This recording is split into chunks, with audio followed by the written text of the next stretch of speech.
Hi, my name is Sawicki, and I'm the Senior News and Features Editor at JYI. Oh, look. Hi, Konrad. Hey, Hoisey.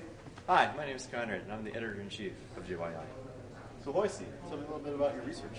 So my research is on antimicrobial peptides. In particular, there's one antimicrobial peptide called buforin-2. Buforin-2 works by translocating across the cell membrane and interacting with the DNA inside the cell to kill the bacteria.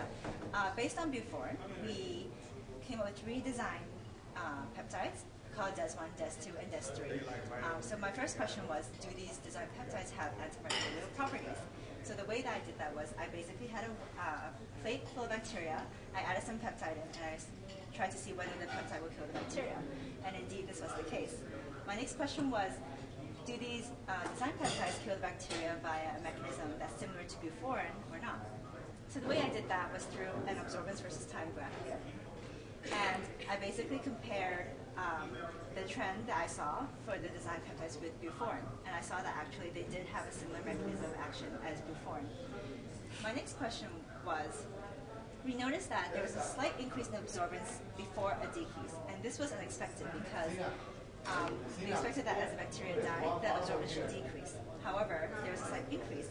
So we thought that there were 2 possible reasons for that. One being that maybe the peptide took a while to act. So the bacteria had time to proliferate before the peptide killed them.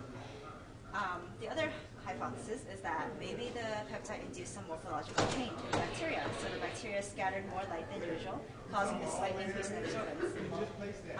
The way that I differentiated between these 2 hypotheses was that I did a viable cell count assay at the slight increase in absorbance, and I found that the cells were already dead at this point.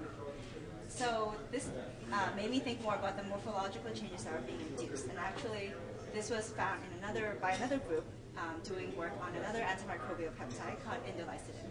So I'm going to see if the same morphological changes in bacteria will be induced by these design peptides that we have and before using light microscopy and focal microscopy.